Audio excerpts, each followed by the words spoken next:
दोस्तों, जब मैं छोटा बच्चा था और अपने स्कूल में पढ़ा करता था, तब मुझे जब भी सोलर सिस्टम के बारे में नई नई चीजें बताई जाती थी तो मेरी टीचर हमेशा मुझे ये समझाया करती थी कि हम चाहे कितनी ही सैटेलाइट्स और कितने ही स्पेसक्राफ्ट सोलर सिस्टम के किसी भी कोने में क्यों ना भेज दें, पर सूर्य इकलौती ऐसी जगह है जिसके ऊपर तो छोड़िए बल्कि उसके आसपास भी कोई स्पेसक्राफ्ट कभी नहीं जा सकता।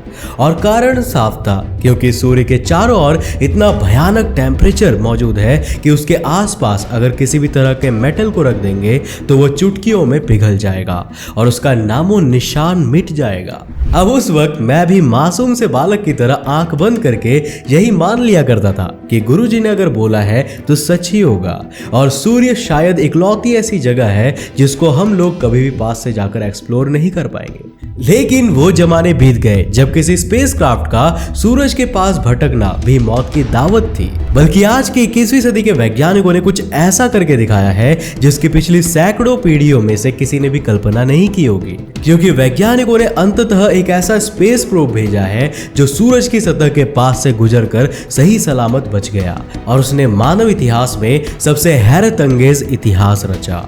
अब आखिर उस स्पेस प्रोब में ऐसा क्या खास था कि वह किसी भी नुकसान का भागीदार नहीं बना, और आखिर इस इतिहास के पीछे कितने विज्ञान के पेचे लड़े थे। आज के इस वीडियो में हम लोग आपको मानव इतिहास के सबसे अकल्पनीय मिशन के बारे में बताने वाले हैं। तो हेलो गाइस, मैं कौशिक, और चलिए जानते हैं उस स्पेस प्रोब के बारे में जिसने नामुमकिन को भी मुमकिन बना दिया। दोस्तों, यह यात्रा शुरू हुई थी साल 1958 से, जब वैज्ञानिकों के एक समूह ने पहली बार सूरज के पास जाने की कल्पना की थी।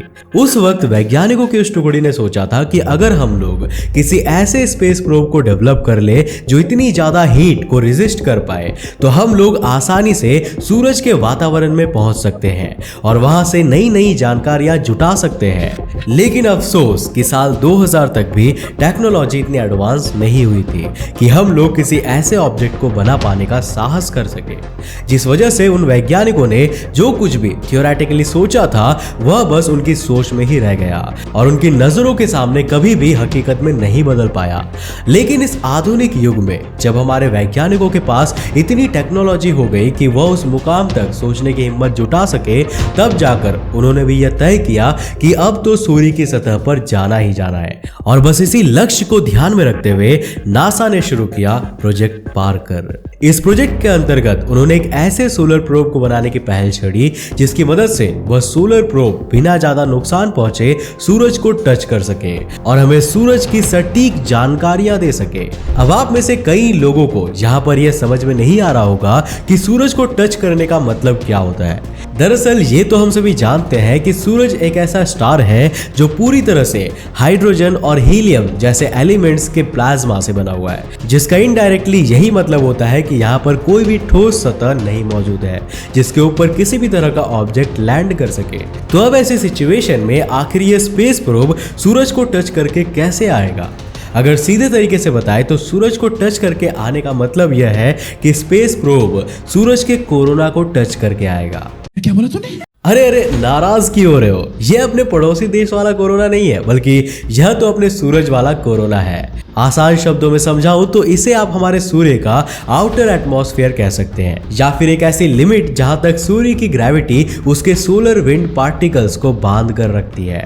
इस सीमा के अंतर्गत बहुत ही रेडिएटेड और आयनाइज्ड पार्टिकल्स मौजूद रहते हैं जो बहुत ही हाई स्पीड से लगातार सूरज के चारों ओर उसकी ग्रेविटी के कारण मूव करते रहते हैं। हाई स्पीड और फोर्स के कारण जब यही पार्टिकल्स सूरज के कोरोना को तोड़ देते हैं और बाहर निकलकर पूरे सौर मंडल में फैल जाते हैं, तब उन्हें सोलर विंड्स का नाम दिया जाता है। यह एक ऐसी सीमा होती है जहां से बेसिकली असली सूरज की शुरुआत होती है और यहीं से हमें सूरज के सारे इफेक्ट्स दिखने लगते हैं। बस यही कारण है कि हम लोग इस पॉइंट से सूरज की शुरुआत की कल्पना कर लेते हैं। हमारा पार्कर सोलर प्रोब भी सूर्य के इसी कोरोना के अंदर घूमता रहेगा, जब तक कि उसकी यात्रा खत्म नहीं हो जाती। प्लान के हिसाब से इसको मल्टीपल सोलर ऑर्बिट्स करने के बाद ही सूरज के कोरोना में एंटर करना था और ठीक ऐसा ही हुआ, क्योंकि जब इस सोलर प्रोब ने सूरज का 8वां चक्कर काटा तब अंततः वह पल आ गया था जब वैज्ञानिकों की 60 सालों की मेहनत रंग लाई थी और यह प्रोब सूरज की सीमा को छू सका था।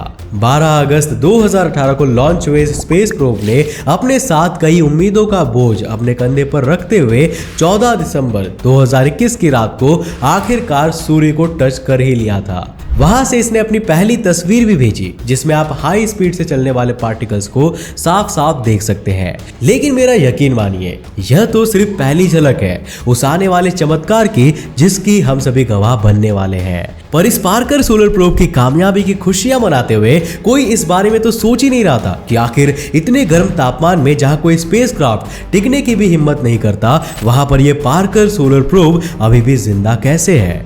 तो इसके लिए भी आपको डिजाइनर्स और साइंटिस्ट की बहुत ही तारीफ करनी पड़ेगी, क्योंकि यह सभी उन्हीं की मेहनत की वजह से हो पाया है। दरअसल सोलर प्रोब की एक साइड में एक ऐसी व्हाइट शील्ड लगी हुई है जो सूरज से आने वाली हीट को डायरेक्टली रिफ्लेक्ट करेगी और पीछे मौजूद सभी इक्विपमेंट्स को ठंडा रखेगी, जिससे ज्यादा से ज्यादा हीट बाकी इक्विपमेंट्स को नुकसान नहीं पहुंचा पाएगा। इसके अलावा सफेद रंग से रंगी हुई इस शील्ड का बाहरी हिस्सा कार्बन कार्बन नाम के एक एलिमेंट से बना हुआ है, जबकि इसका अंदरूनी हिस्सा कार्बन फोम का बना हुआ है, जिससे यह ज्यादा से ज्यादा हीट रिपेल कर पाएगा। इन दोनों ही एलिमेंट्स को इस्तेमाल करने का मकसद यह था कि यह दोनों ही एलिमेंट्स हवा को भी अच्छी खासी जगह दे देते हैं, जिसकी वजह से स्पेस प्रोब में लगी हुई शील्ड से प्रोब पर ज्यादा वजन नहीं पड़ेगा और बड़ी ही आसानी से प्रोब में पड़ने वाली हीट डाइवर्ट भी हो जाएगी। इसके अलावा इसके बारे में सबसे कमाल की बात तो यह है कि यह पूरा स्पेस प्रोब हीट के मामले में ऑटोमेटिकली काम करेगा। अब इतना तो वैज्ञानिक भी मानते थे कि इतनी लंबी डिस्टेंस तक किसी भी तरह की जॉयस्टिक काम नहीं करेगी। दूसरी बात यह भी थी कि सूरज का तापमान और वहां का वातावरण किसी तरह का असर दिखाएगा। इसके बारे में कोई भी सटीक तरह से कुछ भी नहीं कह सकता था और एक छोटे से तुक्के पर इतने बड़े मिशन को दांव पर लगा देना कहीं से भी बुद्धिमानी का काम नहीं था, जिस वजह से इस प्रोब में एक ऐसा ऑटोनोमस सॉफ्टवेयर इंस्टॉल किया गया है जो प्रोब में लगे चारों सेंसर्स की मदद से यह डिटेक्ट कर पाएगा कि आखिर हीट सोर्स आ कहां से रहा है और सोर्स डायरेक्शन डिटेक्ट करने के बाद हीट शील्ड को उसी तरफ घुमा देगा ताकि वापस से स्पेस प्रोब सही दिशा में चलने लगे और उस पर ज्यादा गर्मी का प्रभाव ना पड़े।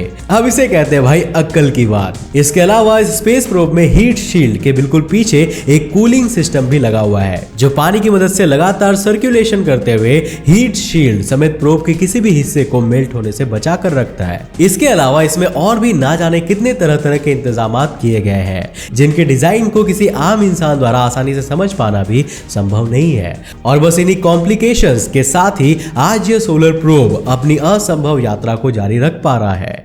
अभी तक तो इस सोलर प्रोब ने हमें बहुत ही नियमित जानकारियां दी है, जैसे सूर्य द्वारा रिलीज की जा रही मैग्नेटिक एनर्जी भी इसकी सतह से ठीक उसी तरह निकलती है जैसे हमारी धरती पर किसी ज्वालामुखी के अंदर से लावा निकलता है। जब सूरज की सतह का प्रेशर बहुत ज्यादा बढ़ता रहता है तो यही मैग्नेटिक एनर्जी आपस में बहुत फोर्सफुल हो जाती है और फिर पूरी ताकत से उस मैग्नेटिक फोर्स को सूर्य के एटमॉस्फेयर में रिलीज कर देती है।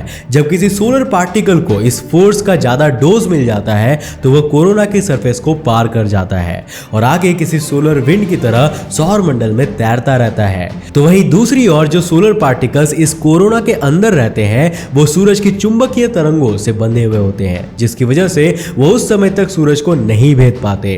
अगले आने वाले सालों में तो ये सोलर प्रोब और भी कई हैरत अंगेज खुलासे करने वाला है, पर उनमें से सबसे जरूरी होगा यह सवाल कि आखिर हमारे सूरज में ऐसा क्या है जो यह अभी तक का इकलौता ऐसा स्टार है जिसने किसी लिविंग ऑर्गेनिज्म या लिविंग सिविलाइजेशन को अपने अंडर रखा है।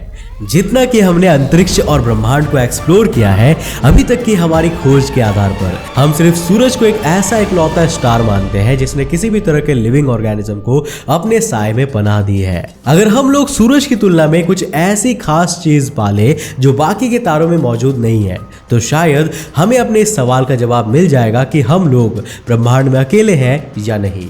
इस समय आपकी स्क्रीन पर मौजूद इस शख्स का नाम है डॉक्टर नूर रौफी और यही सोलर प्रोब प्रोजेक्ट के प्रोजेक्ट साइंटिस्ट है। इन्होंने ही अपने इंटरव्यू में आज के इस वीडियो के ज्यादातर खुलासे किए हैं जिनसे पूरी दुनिया को विश्व के सिद्धांतों को समझने के लिए आशा की एक नई किरण दिखी है। अगर आप भी पार्कर सोलर प्रोब से संबंधित किसी भी खबर को मिस नहीं करना चाहते तो चैनल को सब्सक्राइब कर लो और साथ ही बेल आइकन को दबाना मत भूलना। मुझे उम्मीद है दोस्तों कि आज की इस वीडियो से आपने कुछ नया जरूर सीखा। अगर सीखा तो इस वीडियो को लाइक करने के साथ साथ अपने फ्रेंड्स और फैमिली के साथ जरूर शेयर करना। अगर आप नए हो इस चैनल पे तो ऐसे इंटरेस्टिंग वीडियोस के लिए इस चैनल को सब्सक्राइब करने के साथ साथ नोटिफिकेशन बेल को भी कर देना ताकि आप देख सको हमारे वीडियो सबसे पहले। तब तक के लिए बाय, जय हिंद।